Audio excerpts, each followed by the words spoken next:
Morning students. Today's lesson is for class 10th English medium students and we will do the question answer of chapter first, that is Goodwill. Goodwill was a poem taken from Atharva वेदा. तो आज हम लोग बच्चों उसका question answer करेंगे. Let us take first question.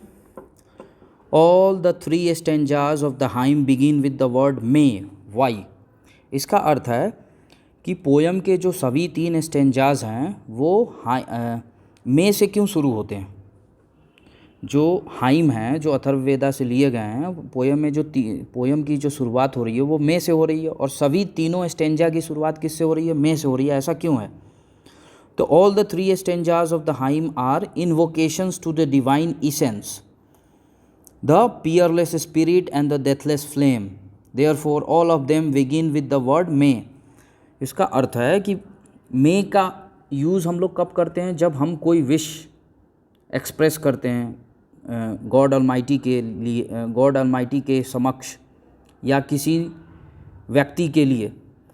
तो हम God almighty से इन्वोकेट कर रहे हैं अर्थात प्रार्थना कर रहे हैं, प्रेयर कर रहे हैं. तो प्रेयर हमेशा मे से शुरू होता है इन इंग्लिश लैंग्वेज. ठीक है. Second, make a list of the verbs used in the poem. The following verbs have been used in the poem: perform, done, controls, lies, guides, abides, resolve. Poem में जितने भी verb use हुए हैं उन सब का लिस्ट बनाना है. तो यहाँ पे कितने टोटल पोयम में कितने वर्ब यूज़ हुए हैं? 7 वर्ब ऐसे हैं जो यूज़ हुए हैं. पहला है परफॉर्म. परफॉर्म का अर्थ आप जानते ही हैं, किसी कार्य को बहुत अच्छे तरीके से करना. कंट्रोल, नियंत्रित करना. डन जो है डू का थर्ड फॉर्म है. लाई, लाई मीन्स झूठ बोलना. गाइड, गाइड का मतलब होता है मार्गदर्शन करना. एबाइड, एबाइड का अर्थ होता है किसी चीज़ का अनुसरण करना, अवगत होना. रिजॉल्व का मतलब होता है किसी समस्या को हल करना. क्वेश्चन नंबर 3, से the following words and use them in the different context.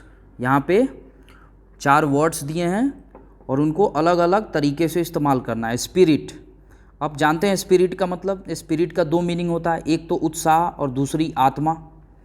तो देखिए स्पिरिट का यूज़ कैसे किया गया है. He is dead but his spirit lives in. मतलब वह तो मर चुका है लेकिन उसकी आत्मा जो है अभी भी रहती है. तो यहाँ पे स्पिरिट का अर्थ है पहले वाले सेंटेंस में आत्मा. सेकेंड सेंटेंस में देखिए, my uncle is the leading spirit behind the reform movement. जो रिफॉर्म मूवमेंट हुआ है, जो भी परिवर्तन का आंदोलन जो हुआ है, उसमें सबसे बड़ा उत्साह का जो काम किया है वो मेरे चाचा जी ने किया है. ठीक है. लीडिंग स्पिरिट का अर्थ है यहाँ पे उत्साह का काम नहीं, जो मुख्य व्यक्ति है, जो मुख्य व्यक्ति है इसके पीछे, रिफॉर्म मूवमेंट के पीछे, वो कौन है? मेरे चाचा जी. थर्ड देखिए, यू लैक टीम स्पिरिट. अब देखिए स्पिरिट का यहाँ पे अर्थ क्या आ रहा है? उत्साह. जो एक टीम के अंदर उत्साह होना चाहिए वो तुम्हारे अंदर नहीं है. You should work in the right spirit. अब देखिए यहाँ पे स्पिरिट का अर्थ डायरेक्शन से हो रहा है, तुम्हें एक सही दिशा में कार्य करना चाहिए. तो अलग अलग मीनिंग्स हैं. 5th सेंटेंस देखिए, do you have drink spirits. अब स्पिरिट्स एक केमिकल भी होती है, शराबों में उसका बहुत ज़्यादा यूज़ किया जाता है. तो यहाँ पे पूछ रहा है डू यू ड्रिंक स्पिरिट्स, क्या तुम स्पिरिट्स पीते हो यानी शराब पीते हो. May, a son was born to Rajni in the month of May. अब देखिए मे तो एक महीना भी है जो कि नाउन है. You may accompany us if you wish. और मे एक मोडाल भी है, मॉडल वर्ब है, राइट. तो मोडाल्स का भी यूज़ करके बता दिया गया सेकेंड सेंटेंस में. तुम चाहो तो मेरे साथ आ सकते हो. इफ़ यू विश का अर्थ है तुम चाहो तो. मे ही लिव लॉन्ग. अब देखिए मे ही लिव लॉन्ग जो सेंटेंस है वो मे से शुरू हो रही है और ये भी एक विश है. जुग जुग जियो को मे ही लिव लॉन्ग कहते हैं. हर वर्ड्स मे बी ट्रू. अब यहाँ पे पैसिव सेंटेंस में यूज़ किया गया. मे के बाद बी आ रहा है, पैसिव सेंटेंस है ये. उसके जो शब्द हैं वो सही होंगे ऐसी संभावना व्यक्त की जा रही है. मे के माध्यम से संभावना को भी व्यक्त किया जा सकता है, विश को, प्रेयर को व्यक्त किया जा सकता है, right. Mind, mind your own business. यहाँ पे जो माइंड है वर्ब की तरह यूज़ हुआ है, मतलब अपने काम से मतलब रखो.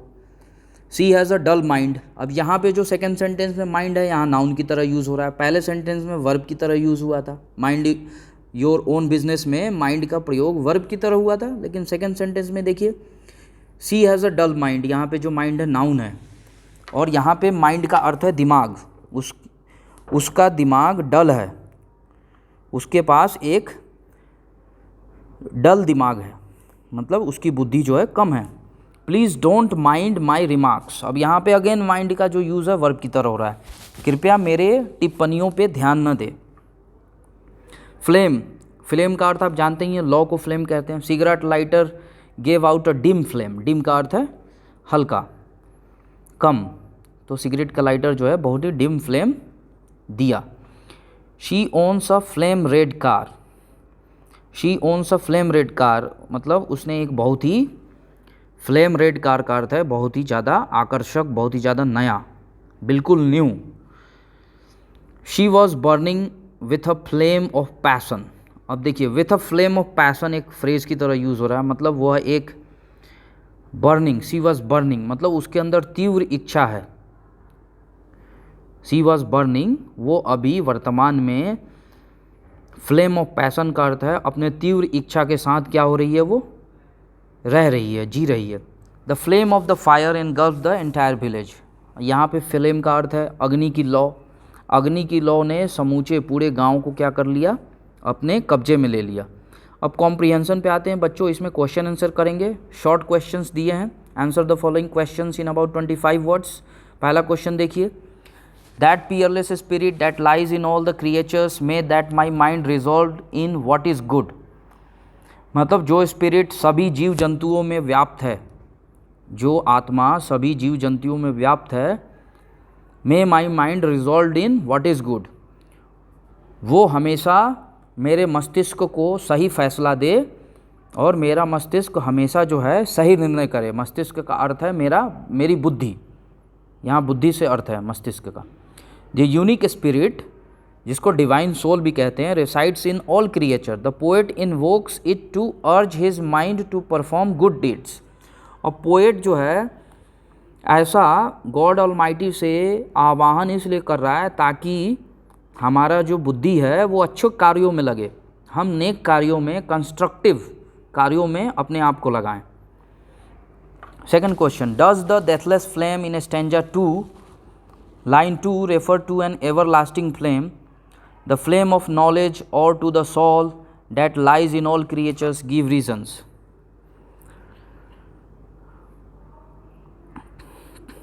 अब क्वेश्चन 2 देखिए, does the deathless flame in stanza 2 stanza line 2 refer to an everlasting flame, the flame of knowledge or to the soul that lies in all creatures, give reasons. तो यहाँ पे क्वेश्चन यही बोल रहा है कि स्टैंजा 2 में जो लाइन 2 में डेथलेस फ्लेम वर्ड से जो रेफ़र किया गया है वो क्या है, वो फ्लेम ऑफ नॉलेज की ही तरफ संबोधित किया गया, मतलब डेथलेस फ्लेम से अर्थ ज्ञान की लौ से है। तो बिल्कुल सही है, रीज़न यही है कि जो हमारे अंदर आत्मा व्याप्त है वो हमें हमेशा सही मार्गदर्शन करती है, हमें हमेशा गलत कार्य करने के पहले हमें सचेत करती है, रोकती है, तो हमें उसकी आवाज़ को सुनना चाहिए और हमें अपनी बुद्धि को अच्छे कार्यों में लगाना चाहिए। Third, in what sense is the good mind used in the poem, कविता में माइंड वर्ड का प्रयोग, ठीक है, माइंड शब्द का प्रयोग कैसे हुआ है, इन व्हाट सेंस, किस सेंस में हुआ है। The word mind is used in the sense of individual soul, जिसको जीवात्मा कहते हैं। The poet has related mind to spirit, बिल्कुल सही बात है, माइंड का यहाँ अर्थ ये है, कवि ने माइंड का प्रयोग जीवात्मा को संबोधित करने के लिए किया है, और आगे कवि ने आत्मा और बुद्धि में संबंध स्थापित करके ये समझाया है कि आत्मा जो है हमेशा बुद्धि का संचालन करती है, वो हमें हमेशा सही मार्ग दिखाती है। Why is the mind, question number 4 देखते हैं, why is the mind likened to a charioteer in the poem, charioteer का अर्थ है सारथी, जो रथ हाँकता है। तो कविता में जो मन है वो एक सारथी, why is the mind link to a charioteer, वो एक सारथी के साथ क्यों जोड़ करके दिखाया गया है। तो जिस प्रकार as the charioteer controls the fleet footed horses, the mind controls the fleshly desire of the human beings. The mind is likened to a chariot because both of them act as controllers. बिल्कुल सही. जैसे कि सारथी रथ को क्या करता है, नियंत्रित करता है लगाम के माध्यम से, घोड़ों से जुते हुए रथ को पर वो काबू करता है, नियंत्रित करता है. उसी प्रकार हमारा जो मस्तिष्क है, हमारी जो बुद्धि है, हमारे भौतिक इच्छाओं पे क्या करती है, नियंत्रण करती है, उसे इधर उधर भटकने से रोकती है, उसको कुमार्ग से हटा के सुमार्ग पे लगाती है. इसलिए माइंड को यहाँ पे सारथी से जोड़ करके बताया गया, क्योंकि दोनों ही यहाँ पे जैसे एक सारथी नियंत्रण करता है, वैसे ही हमारी आत्मा जो है, हमारा जो मस्तिष्क है, हमारी जो बुद्धि है, वो हमारे शरीर के लिए क्या करती है, एक नियंत्रण का काम करती है. अब लॉन्ग क्वेश्चंस पे आते हैं.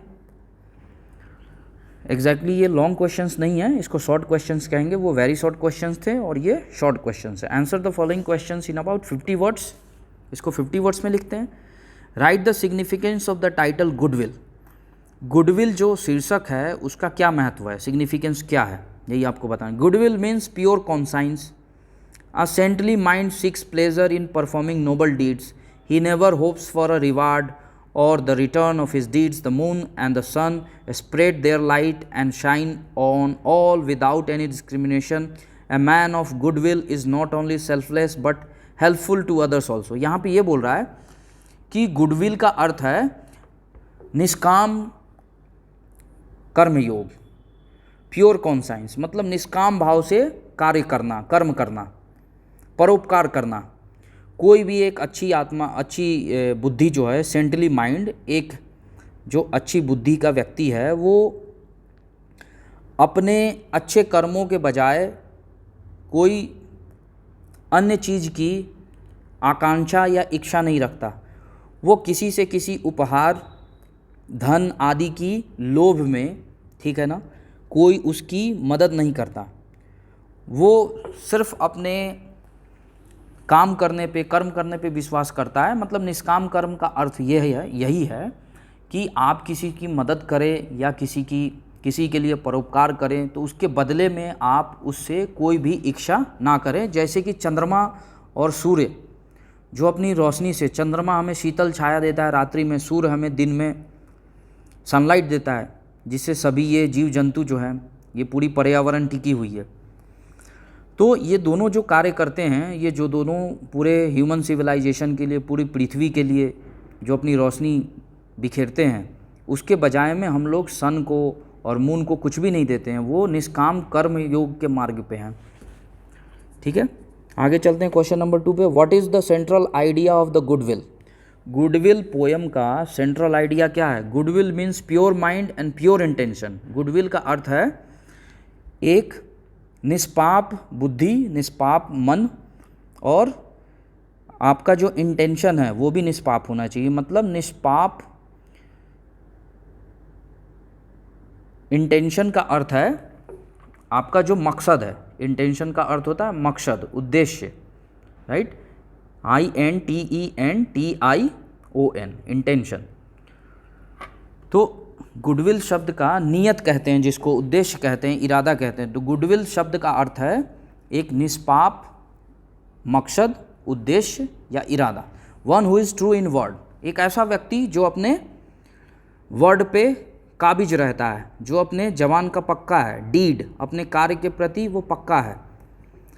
And thought alone can develop goodwill. और अपने विचारों के प्रति भी वो, उसका दृष्टिकोण कैसा है, अडिग है.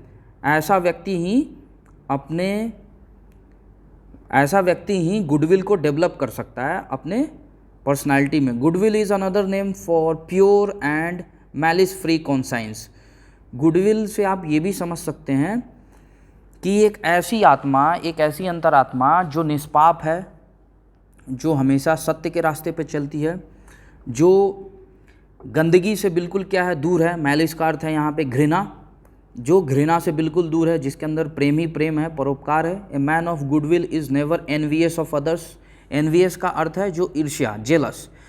एक गुडविल व्यक्ति जो है, एक नेक व्यक्ति, एक जनरस व्यक्ति, परोपकारी व्यक्ति, सेल्फलेस, कभी किसी से ईर्ष्या नहीं करता, उसके तरक्की को, उसकी ऊंचाई को देख करके वो कभी उससे ईर्ष्या नहीं करता। He feels dilated in others prosperity, दूसरों की भी संपन्नता में और विकास में वो बहुत ही ज़्यादा आनंद महसूस करता है। He controls his senses and guides man like a charioteer and works only for what is good.